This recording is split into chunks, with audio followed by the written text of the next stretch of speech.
할렐루야. 여러분 안녕하십니까. 하나님께서 주시는 은혜의 통로, 오늘 이런 말씀으로 은혜 받기를 원합니다. 골로새서 3장 12절로 17절 말씀입니다. 그러므로 너희는 하나님이 택하사 거룩하고 사랑받는 자처럼 긍휼과 자비와 겸손과 온유와 오래 참음을 옷 입고, 너가 누구에게 불만이 있거든 설 용납하여 피차 용서하되 주께서 너희를 용서하신 것 같이 너희도 그리하고, 이 모든 것 위에 사랑을 더하라. 이는 온전하게 매는 띠니라. 그리스도의 평강이 너희 마음을 주장하게 하라. 너희는 평강을 위하여 한 몸으로 부르심을 받았나니 너희는 또한 감사하는 자가 되라. 그리스도의 말씀이 너희 속에 풍성히 거하여 모든 지혜로 피차 가르치며 권면하고 시와 찬송과 신령과 노래를 부르며 감사하는 마음으로 하나님을 찬양하고, 또 무엇을 하든지 말이나 일이나 주 예수의 이름으로 하고 그를 힘입어 하나님 아버지께 감사하라. 아멘. 요즘 같은 세상에서 사람들이 가장 잃어버리기 쉬운 감정이 있습니다. 그것은 기쁨과 행복감이라고 할 수 있죠. 특히 하나님의 사람들이 잃어버리기 쉬운 것은 하나님의 은혜로 말미암는 감사와 기쁨, 또한 영적인 행복감이 아닐까 생각을 해봅니다. 잃어버리는 지금 하나님의 은혜로 말미암는 감사와 기쁨, 또 영적인 행복감이 얼마나 있습니까? 흔히 사람은 망각의 동물이라고 했습니다. 즉, 사람은 모든 것을 잘 잊어버린다는 것이죠. 한편으로 생각하면 나이가 많아질수록 잘 잊어버리고 기력이 떨어지는 것은 어떻게 보면 더 이상 떠나야 할 이 세상에 집착하지 못하게 하는 하나님의 작은 배려라고 할 수 있죠. 그런데 정작 잊어야 할 것은 우리는 잊지 않고, 잊지 않아야 할 것은 머릿속에, 가슴속에 아주 오랫동안 기억하는 그런 때가 없지 않아 있습니다. 원수는 돌에 새기고 은혜는 물에 새긴다, 이런 말은 있죠. 하나님의 사람들은 오히려 은혜는 돌에 새기고 원수는 물에 새겨야 된다는 그런 말이 오히려 더 적합하지 않을까 생각해 봅니다. 그런데 이 각박한 세상을 살다 보면 은혜를 생각하고 감사하는 일이 그다지 쉽지는 않습니다. 하나님께서 항상 어그러진 길로 가는 이스라엘 자손에게 이렇게 말씀하십니다. 성경 신명기 32장 5절에서 7절 상반절입니다. 그들이 여호와를 향하여 악을 행하니 하나님의 자녀가 아니요 흠이 있고 삐뚤어진 세대로다. 어리석은 지혜 없는 백성아, 여호와께 이같이 보답하느냐? 그는 네 아버지요 너를 지으신 이가 아니시냐? 그가 너를 만드시고 너를 세우셨도다. 옛날을 생각하라. 역대의 연들을 생각하라. 아멘. 오늘의 우리를 향하여 이렇게 말씀하시지는 않으시겠습니까? 본문의 말씀의 배경과 의미를 한번 보면 이렇습니다. 골로새 교회가 있는 골로새는요, 소아시아의 부르기아도의 한 도시라고 합니다. 라오디게아와 히에볼리에에 가장 가깝고 초대 그리스도 교회의 한 중심지였다고 하죠. 바울은 골로새를 방문한 일이 없었으며 바울의 제자의 바브로가 복음의 기초를 닦은 곳이었다고 합니다. 하지만 골로새 교회는 빌레몬 같은 바울과 친근한 성도가 있었기 때문에 아마도 바울이 사랑을 쏟은 교회가 아니었나 싶습니다. 그런데 골로새 교회의 목회자인 에바브로부터 골로새 교회가 이단 사상에 노출되어서 복음이 변질되고 있다는 그 소식을 듣게 되죠. 그래서 사도 바울은 당시에 복음을 전하다가 감옥에 갇혀 있는 그런 가운데 위의 것을 찾는 그리스도인의 바람직한 생활에 대하여 권면하고 있습니다. 즉, 본문 말씀은 그리스도인이 갖춰야 할 바람직한 삶의 원리를 말씀하고 있는 것이죠. 본문 말씀의 핵심은 17절에 있습니다. 또 무엇을 하든지 말이나 일이나 다 주 예수의 이름으로 하고 그를 힘입어 하나님 아버지께 감사하라. 이 말씀에서 다 주 예수의 이름으로 하고 라는 이 말씀인데요. 이는 그리스도인의 삶 전체에서 나타나야 하는 바로 그리스도의 주권을 말씀하고 있는 것입니다. 즉, 그리스도인의 행동 방식뿐만 아니라 삶의 태도까지 오직 예수 그리스도가 기초가 되도록 해야 한다는 것입니다. 이렇게 예수 그리스도가 기초가 되는 삶의 가장 강력한 표현이 바로 하나님 아버지의 은혜에 대한 감사일 것입니다. 그리고 이어지는 18절 이하에서는 이 삶의 원리를 생각하는 가운데 어떻게 구체적으로 실천되어야 하는지를 잘 말씀해 주고 있습니다.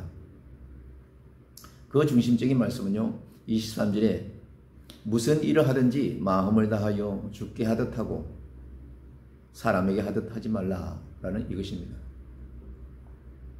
그리스도인을 나타내는 특별한 정서는 감사라고 아까 먼저 말씀을 드렸습니다. 어느 큰 정신병원에 구급차를 운전하는 운전기사가 한 분 있었다고 합니다. 어느 날 여전히 바쁜 일과로 환자를 병원에 내려놓고 차를 돌리려고 하는데 병원의 위층 창문에서 그를 부르는 소리가 들렸다고 합니다. 나 좀 보시오. 운전기사가 소리가 나는 그 병실 2층을 바라보니 병실 창문에 상체를 내놓은 사람이 있었다고 합니다. 운전기사가 그 사람에게 물었습니다. 나 말이요? 그러자 내다보던 그 사람이 말했습니다. 그렇소. 그런데 내가 당신에게 한 가지 물어봐도 되겠소? 운전기사는 궁금한 마음에 무슨 일입니까? 라고 대답을 했겠죠. 그 환자가 이렇게 말했다고 합니다. 당신은 건강한 정신을 가졌다는 것에 대하여 하나님께 감사해 본 일이 있어? 이렇게 말하자 운전기사는 별 이상한 사람 다 보겠네 라고 생각하면서 그 자리를 그냥 무심코 떠났다고 합니다. 그런데 훗날 그 운전기사는 이렇게 고백을 했습니다. 나는 15년 동안 이 병원에서 일하며 매일 정신병자를 운반하면서도 나의 건강한 정신에 대한 한 번도 감사해 본 일이 없었음을 크게 깨달았다고 합니다.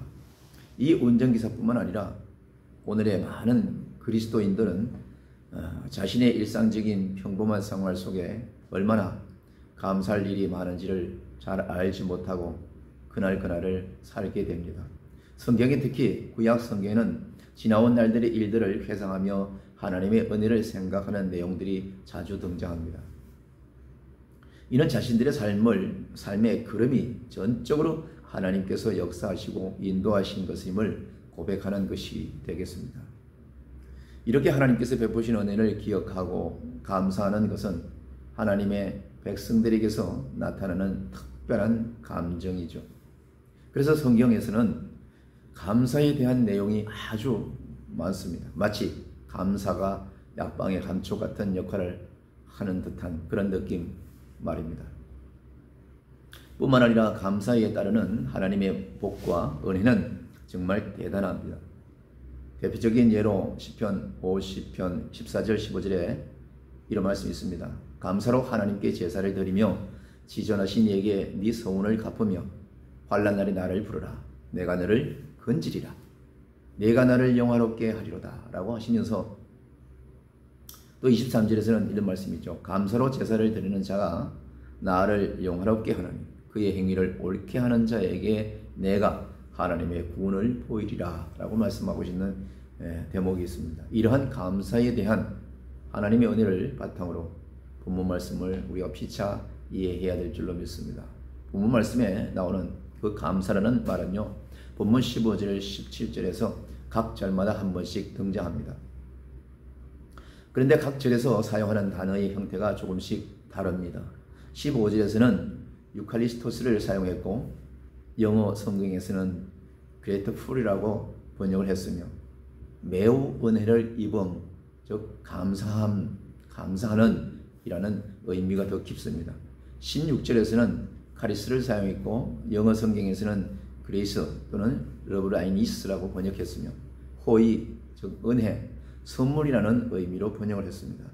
17절에서는 15절에서와 같지는 않지만은 형만 다른 유칼스테레오 사용했고 영어 성경에는 to give thanks라고 번역을 했은 것을 알 수가 있습니다. 감사하다, 은혜를 말하다라는 의미가 되겠죠. 왜 잘 알아듣지도 못하는 말을 이렇게 장황하게 설명했느냐 하면요, 감사라는 말과 은혜라는 말이 같은 단어를 사용하거나 혹 사촌격이 되는 단어를 사용한다는 것을 설명하기 위함인 것입니다. 즉 감사하다는 말은 받은 은혜를 감사하는 것이며 감사하는 사람은 은혜를 받은 사람이라는 뜻이 되겠죠. 분명히 구별되어 있죠. 은혜를 받아야만 감사할 수 있고 감사하는 사람은 은혜를 받은 사람임을 알 수가 있다는 거죠. 그러므로 감사는 성숙한 그리스도인임을 가늠할 수 있는 아주 귀한 영적인 잣대가 되는 것일 수가 있습니다. 왜냐하면 넘치는 감사는요, 받은 은혜를 은혜로 안다는 표현이 있기 때문이죠. 이러한 넘치는 감사의 출처는 하나님의 은혜인 것이죠. 즉 하나님께서 베푸신 풍성한 은혜로 말미암아 감사도 넘치게 되는 것입니다. 고린도후서 9장 8절에 이 말씀을 전합니다. 하나님이 너희 모든 은혜를 너희에게 넘치게 하시나니 이는 너희로 모든 일에 항상 모든 것이 넉넉하여 모든 착한 일을 넘치게 하게 하려 하심이라 라고 말씀하고 있습니다. 하나님의 은혜로 충만한 성도는 자신의 삶에서 감사가 충만하게 된다는 것이 되겠죠. 뿐만 아니라 넘치는 감사는요, 생활 속에서 착한 행위로 나타나게 된다는 것입니다. 즉 마음으로만 감사하는 것이 아니라 하나님께 드리고 이웃과 더불어 나누며 베풀고 섬기는 일로 나타내지는 바로 그런 것이라는 거죠. 바꿔 말하면 감사는 하나님의 은혜가 주어지는 통로가 된다는 것입니다. 왜냐하면 성도의 감사 행위는요, 하나님을 흡족하게 하며 더욱 풍성한 은혜를 입게 하시기 때문에 그렇습니다. 그래서 본문 15절에서 그리스도의 평화가 여러분의 마음을 다스리게 되기를 바랍니다. 그리고 이 여러분은요, 부르심을 받아 한 몸이 된 것이라는 것을 강조하고 있죠. 항상 감사하는 마음으로 사십시오라고 할 수가 있는 것입니다. 그렇다면 우리 모두가 감사하는 생활을 어떤 것일까요? 감사하는 생활은 어떤 것이 되겠습니까? 사람이 사용하는 언어는 마치 묘약과 같습니다. 어떤 말은 죽어가는 사람조차 회생하게 만들 수도 있고요. 어떤 말은 건장한 사람을 죽게도 합니다. 용기를 주기도 하고 절망하기도 하죠. 그래서 야고보서 3장 5절에서 6절에 이렇게 표현하는 것을 알 수가 있습니다. 이와 같이 혀도 작은 지체로도 큰 것을 자랑하도다. 보라, 얼마나 작은 불이 얼마나 많은 나무를 태우는가. 혀는 곧 불이요 불의의 세계라. 혀는 우리 지체 중에서 온몸을 더럽히고 삶의 수레바퀴를 불살았나니 그 사라는 것이 바로 지옥불에서 나느니라. 이처럼 중요한 말 중에서 사람을 행복하게 하고 기분 좋게도 하는 말이 바로 감사라는 말이겠습니다. 저지보다도 감사가 낫겠죠. 축복이 낫겠죠. 감사는 만국 공통 표현이며 어느 나라 어느 민족을 막론하고 통하는 것이며 기분 좋은 표현이 아닐 수가 없습니다. 그런데 분명히 발달하고 사회가 복잡해지면서 감사에도 격이 생기고 말았습니다. 격이 높은 감사도 있고 격이 낮은 감사도 있고 마음을 좋게 하는 감사도 있고 마음을 묘하게 만드는 감사도 있다는 것입니다. 이렇게 감사의 격이 달라지는 것은요, 마음의 진정성 여부 때문이겠죠. 즉 엎드려 절받는 식으로 마지못해 하는 그런 감사, 마음에도 없는 습관적인 감사는 사람의 마음을 오히려 떨떠름하게도 만듭니다. 하나님께서 이사야 선지자들을 통하여 탄식하십니다. 이사야 1장 12절에서 13절 말씀인데요. 너희는 내 앞에 보이러 오니 이것을 누가 너희에게 요구하였느냐. 내 마당만 밟을 뿐이니라. 헛된 재물을 다시 가져오지 말라. 분향은 내가 가정히 여기는 바요 월삭과 안식일과 대회로 모이는 것도 그러하니 서기와 아울러 악을 행하는 것을 내가 견디지 못하겠노라. 이렇게 말씀하고 있습니다. 마음에도 없는 외식적인 신앙에 대한 하나님의 탄식이죠. 마음에도 없는 그러한 예배. 우리는 기도 중에도 감사라는 단어를 많이 사용합니다. 하지만은 입술로만 움직이는 마음에도 없는 감사, 생활로는 조금도 표현되지 않는 형식적인 감사는 오히려 하나님의 마음만 더 아프게 할 뿐이다. 이런 말씀으로 우리가 표현할 수가 있습니다. 어느 분의 표현을 빌리자면 요즘 교인들은요, 하나님을 마치 예비용 타이어 정도로 생각한다는 그런 우습지 않은 말을 한다고 합니다. 예비용 타이어는 뭡니까? 사용되는 타이어가 갑자기 펑크 나거나 사용하지 못하게 될 때에 그때 대비해서 스피아로 쓰게 되는 그 준비된 타이어가 아니겠습니까? 이렇게 사용하고 있는 타이어가 별일이 없다면 결코 예비용 타이어는 말 그대로 예비용일 뿐입니다. 이처럼 오늘의 그리스도인들도 자신의 힘과 능력, 자신의 생각대로 잘 살다가 가끔 긴급한 상황이 발생하고 병이 생기다든지 하나님을 찾아야 되는 그런 문제. 그러니 감사인들 진정한 마음이 담겨 있겠습니까? 꼭 어려울 때만 주님을 찾고 말입니다. 사람의 마음의 생각을 아시는 하나님께서는 그런 마음의 예배나 기도나 찬송이나 섬김을 결코 좋아하시지도 않을 것이고 우리의 마음을 모르지도 않을 것입니다. 그래서 하나님께서는 감사로 제사를 드리는 자가 나를 영화롭게 한다고 하시면서 그리스도인에게 제발 하나님의 마음을 알아달라고 하시는 그런 말씀이 되기도 하죠. 기도의 사람으로 널리 알려진 영국의 윌리엄 로우는요, 엄숙한 부르심이라는 책에서 행복을 찾는 비결을 묻는 사람에게 이렇게 얘기했다고 합니다. 만족과 행복을 가장 빠르게 찾는 비결은 범사에 감사하는 데 있다라고 말했다고 합니다. 그 표현이 참으로 적절하지 않겠나 생각합니다. 세계 최대의 성자는요, 기도를 많이 했다든가 금식을 많이 했다든가 혹은 자선을 많이 베풀었다든가 그러한 한 사람이 아니라 범사에 매사에 하나님께 감사한 사람이었다라는 것이죠. 성 어거스틴은요, 감사의 분량이 그리스도인의 완전한 그리스도인의 크리스천의 픽트페이스의 척도라고 했다고 합니다. 본문 16장 17절을 우리가 한번 보면 이렇습니다. 그리스도의 말씀이 너희 속에 풍성히 거하여 모든 지혜로 피차 가르치며 권면하고 시와 찬송과 신령한 노래로 부르며 감사하는 마음으로 하나님을 찬양하고 17절 또한 무엇을 하든지 말이나 일이나 다 주 예수의 이름으로 하고 아멘. 그런 힘과 하나님 아버지께 감사하라. 할렐루야. 사도 바울은요, 찬양도 기도도 예배도 진정한 감사로 하라고 우리에게 권면하고 있습니다. 지금까지 나와 가정과 일터와 교회와 어떠한 단체에 나라에 베푸신 하나님의 은혜를 진정으로 감사한다면 그것은 우리의 생활 속에서 진정으로 나타나게 될 것입니다. 예수님께서 세리장 삭개오의 집을 방문하셨을 때에 삭개오는 자신의 소유의 절반을 가난한 사람에게 주면서 혹 속여서 내가 빼앗은 것이 있다면 내 곱절이나 갚겠다고 예수님 앞에서 큰 소리를 치는 사람입니다. 삭개오의 이러한 행동은요, 자신을 찾아와 주시고 관심을 가져주신 예수님의 은혜에 감사해서 정말 진실한 표현을 한 것이겠죠. 우리의 삶에서 불평과 원망거리를 찾자면 한도 끝도 없죠. 하지만 모든 것이 하나님께로 말미암았음을 믿고 감사하는 마음으로 보면 어느 것 하나 우리는 감사하지 않는 것이 없습니다. 본문 12절 14절의 공동번역의 말씀을 보면 이렇습니다.